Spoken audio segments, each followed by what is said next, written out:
नमस्कार दोस्तों, आज बात करेंगे एक इम्पॉर्टेंट डेवलपमेंट पर। और वो डेवलपमेंट ये है कि पाकिस्तान ने किया अयोध्या राम मंदिर ध्वजारोहण का विरोध। तो आइए विस्तार से इस घटनाक्रम को समझने की कोशिश करते हैं और जानते हैं कि आखिर पाकिस्तान ने राम मंदिर ध्वजारोहण का विरोध क्यों किया, इसके पीछे उसकी क्या मंशा है, भारत की क्या प्रतिक्रिया है और अब इसका क्या भविष्य हो सकता है। तो देखिए, आपको पता है कि 25 नवंबर को प्रधानमंत्री मोदी जी ने अयोध्या में श्री राम मंदिर में ध्वजारोहण किया था, यानी एक तरह से राम मंदिर निर्माण को संपूर्णता प्रदान की थी और पूरे देश ने उसका जश्न भी मनाया था। और पूरे देश के जो सनातनी हैं उनको काफ़ी इसको लेकर प्रशंसा भी हुई थी और काफ़ी उनको इसको देखकर बहुत आनंदित भी हुए थे, आह्लादित भी हुए थे। पूरी दुनिया में, देश दुनिया में इसको लेकर खुशी भी महसूस की गई थी। तो अब पाकिस्तान ने इस बात को लेकर विरोध प्रकट किया है कि उनका अपने तर्क हैं। तो सबसे पहला तर्क ये है कि पाकिस्तान के विदेश मंत्रालय ने बोला है कि अयोध्या में धर्म ध्वजारोहण करना उस स्थान पर जहां पे बाबरी मस्जिद थी पहले, एक बहुत ही संवेदनशील मामला है और ये मुस्लिम विरासत यानी इस्लामिक हेरिटेज के लिए एक खतरा है। इसके अलावा उन्होंने बोला कि जो अयोध्या राम मंदिर ध्वजारोहण है वो बहुसंख्यकवाद यानी मेजोरिटेरियन हिंदुत्व आइडियोलॉजी का प्रतीक है और भारत का यह कदम भारत के अल्पसंख्यक, विशेष तौर पर मुस्लिमों के लिए एक असुरक्षा, भेदभाव की भावना पैदा करेगा। इसके अलावा पाकिस्तान ने यह भी बोला कि पाकिस्तान अंतर्राष्ट्रीय मंचों पर, विशेष तौर पर यूएनओ में, ऑर्गेनाइजेशन ऑफ इस्लामिक कंट्रीज़ में इस मुद्दे को उठाएगा और भारत में किस तरह से भेदभाव, अल्पसंख्यकों के प्रति भेदभाव हो रहा है, अल्पसंख्यकों के अधिकारों का हनन हो रहा है, इसके बारे में जानकारी देगा। अब इस बात की प्रतिक्रिया देते हुए भारत के विदेश मंत्रालय के जो प्रवक्ता हैं रणधीर जायसवाल, उन्होंने क्या कहा वो भी देखते हैं। तो पाकिस्तान के इन जो आरोप हैं, जो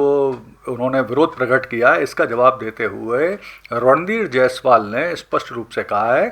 कि पाकिस्तान की ये जो बातें हैं ये पूर्ण रूप से पाखंडपूर्ण हैं, ढोंगी हैं और ढोंगी उपदेश हैं और इसका कोई मतलब नहीं है। बेसिकली पाकिस्तान को सबसे पहले तो किसी भी देश को उपदेश देने से पहले अपनी यहाँ की स्थिति की समीक्षा करना चाहिए।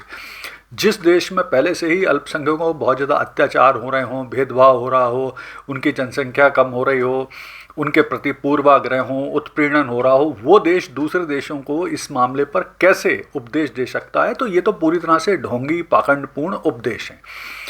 और इसके अलावा रणधीर जायसवाल ने यह भी बोला कि ये भारत का आंतरिक मामला है और किसी दूसरे देश को इसमें दखल देने की ज़रूरत नहीं है। फिर सबसे पहले उन्होंने ये भी कहा कि पाकिस्तान को अपने देश के हालात सही करना चाहिए, उसके बाद ही किसी दूसरे देश को इस तरह के उपदेश देना चाहिए। तो अब यहाँ पर ये समझना ज़रूरी है कि आखिर क्यों पाकिस्तान लगातार भारत के हर मामलों में, छोटे छोटे मामलों में दखलंदाजी करता है या इस तरह के बयान देता है। तो देखिए, स्थिति जिस तरह से ऑपरेशन सिंदूर के बाद बन गई है और विशेष तौर पे अब जो लाल किला विस्फोट के बाद जो संभावना बन रही है कि आने वाले समय में भारत पाकिस्तान के ऊपर किसी तरह की कोई कार्रवाई कर सकता है, कोई इस तरह के घटनाक्रम हो सकते हैं, तो उसको लेकर पाकिस्तान अभी से ये इस तरह की बयानबाजी शुरू कर चुका है। देखिए, जिस तरह से ऑपरेशन सिंदूर के बाद भारत ने, ऑपरेशन सिंदूर के दौरान भारत ने अपनी डॉक्ट्रिन चेंज की थी। डॉक्ट्रिन चेंज ये कर दी थी कि किसी भी तरह का